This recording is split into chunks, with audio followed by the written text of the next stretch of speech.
నీకు ఒక శుభవార్త.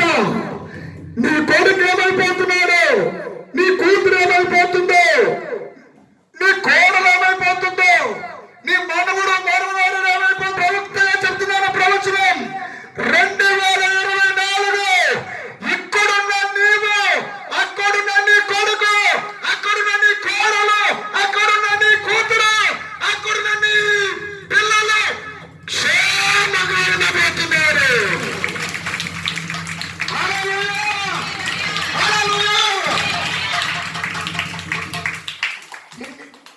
చాలా మందికి భార్య భర్తల మధ్యలో గొడవలు, చిన్న చిన్న విషయాల్లో గొడవలు. నేను నా భార్యతో సహా, ఎందుకంటే మిమ్మల్ని కలుపుకుంటాం కంటే మా ఇద్దరు కలుపుకుంటాం మంచిది. హల్లెలూయా, ఆమె చెప్పండి. కొంతమందికి భర్తలు లేకపోవడం జరుగుతుంది, ఆవిడ నోరు ఆవిడికే భర్త. హల్లెలూయా. కొంతమందికి భార్య లేకపోవడం జరుగుతుంది, ఆడి నోరు ఆడికే భార్య. హల్లెలూయా. మొన్న మధ్యలో అలాగే వెళ్తున్నాను నేను బండి వేసుకుని, ఆడికాడే బండి మీద ఆడికాడే తిట్టేసుకున్నాడు. బండి మీద ఆడికాడి తిట్టేసుకుంటూ పోతున్నాడు. నేను కొంచెం ఎదరికెళ్ళగా ఆపాను బండి. ఆపి ఏంటి మాట్లాడుకుంటావు అంటే అన్నాడు, నా మీద నాకు చిరాకు వచ్చింది, నన్ను ఏం తిట్టేసుకున్నావు అంటే అన్నాడు. ఊరు నీకు ఇంతగా ఏంటిరా అని అడిగితే అల్లెలో చెప్పండి, వింటే ఆశ్చర్యపోతారు. హల్లెలూయా, హల్లెలూయా చెప్పండి. ఈ జగనన్న ఇచ్చిన స్థలం అంట. హల్లెలూయా. ఈ జగనన్న ఇచ్చిన స్థలం అంట 5 సంవత్సరాల వరకు అమ్ముకోవద్దు అన్నాడంట. హల్లెలూయా. అది 2,50,000 బేరం పెట్టాడంట. ఆ వచ్చినప్పుడేమో ముందు ₹1,00,000 వచ్చి పట్టుకుని ఇచ్చి మళ్ళీ ఏమో బాబా మళ్ళీ 5 సంవత్సరాల్లో మళ్ళీ నువ్వు తిరగబడ్డబట్టి నీదైపోతుంట, నాకు వద్దని డబ్బులట్టి పొంది అని బాధపడుతున్నాడు.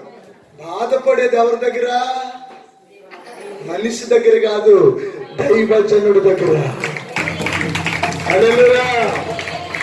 నేను అన్నాను, ఒరే బాబు సాయంత్రం ఆవిడ నీ దగ్గరకు వచ్చి ఇంకో 50,000 ఎక్కువ ఇస్తాను, 3 లక్షలకి నాకు ఇచ్చే అంటది, వెళ్ళిపో అన్నాను. హల్లెలూయా. ఎక్కడ జరిగిందని అడగరే, ఉండూరులో నిచ్చాపోట పెట్టండి. హల్లెలూయా. ప్రియులారా, ఇంకో పెద్ద ప్రమాదకరమైన మాట, జాగ్రత్త వినండి. ఏంటి చెప్పండి ప్రమాదకరమైన మాట? హల్లెలూయా చెప్పరేంటి? అందరి తలలో రంగులేహత్తనే ఉంటుంది. ఇక్కడ హల్లెలూయా. ప్రమాదకరమైన మాట అన్నాను కదా. హల్లెలూయా. అవునా అన్నానా లేదా? హల్లెలూయా చెప్పండి. హల్లెలూయా. ప్రమాదం అంటే ఏముండదు, పొడిసోళ్ళు ఎవరో ముసలోళ్ళు ఎవరో తెలదు ఇంకా. హల్లెలూయా, హల్లెలూయా, హల్లెలూయా. గొప్పగా మీరందరూ ఉండబోతున్నారు, గొప్పగా అభివృద్ధి చేయబోతున్నారు. నేను ప్రవచిస్తున్నాను, నా దేవుడు చరవలిస్తున్నాడు.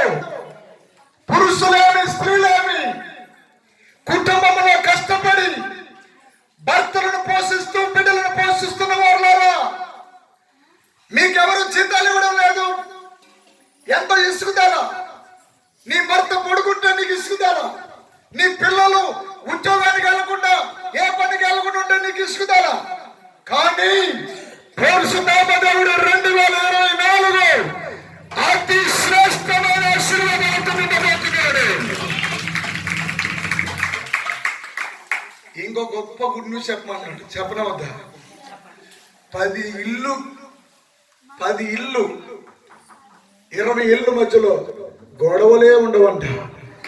అన్న చెల్లెలు కలిసినట్టుగా ఉంటారంట. ఏ వీధిలో ఉన్నవారు ఆ వీధిలో ఐక్యత రాబోతూ ఉంది. హల్లెలూయా. శత్రువులు అనేది ఉండదు. 2024 ఏంటో తెలుసా అర్థం? 2 అంటే యేసుక్రీస్తు, 4 అంటే తండ్రి, కుమార, పరిశుద్ధాత్మ, మానవుడు. హల్లెలూయా. ఇప్పుడు కుర్చీ చేశాను కాబట్టి